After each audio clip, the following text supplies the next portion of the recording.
Il y a un an pile, le 9 juin 2024, Emmanuel Macron, au soir des élections européennes, nous annonçait ça. Je dissous donc ce soir l'Assemblée nationale. Aujourd'hui, on reçoit 4 activistes et militantes qui se sont mobilisés à corps perdu il y a un an et ont contribué avec des millions d'autres et probablement beaucoup d'entre vous qui nous regardez à inverser les pronostics. Moi, je retiens surtout le passage des réseaux sociaux à la vraie vie. Ouais. Le nombre de personnes qui nous ont envoyé des messages sur le compte Instagram de la jeunesse populaire qui voulaient absolument faire quelque chose, qui voulaient absolument s'engager, qui ne savaient pas quoi faire. Et le fait qu'on a eu l'occasion de se retrouver lors de ciné-débats, lors de soirées électorales, de pouvoir vraiment réaliser le nombre et l'impact que ces jeunes avaient, le fait que voilà, ils se sont auto-organisés aussi.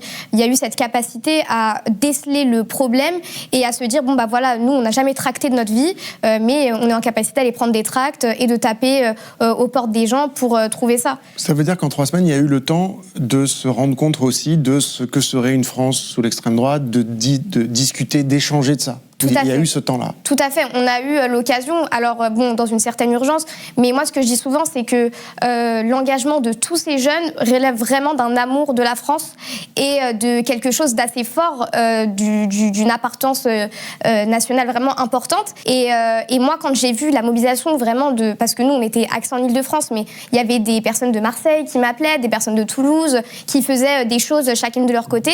Et bien sûr, il y a eu, je pense, une réaction qui a été évidente, qui a aussi, je pense, été facilitée par le travail journalistique qui a été fait.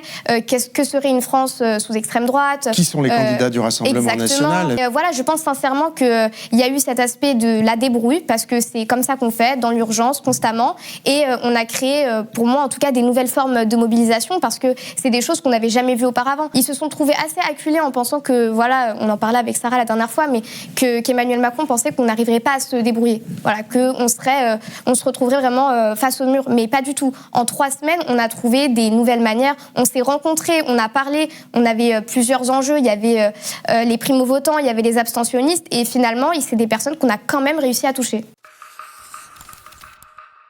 Mediapart.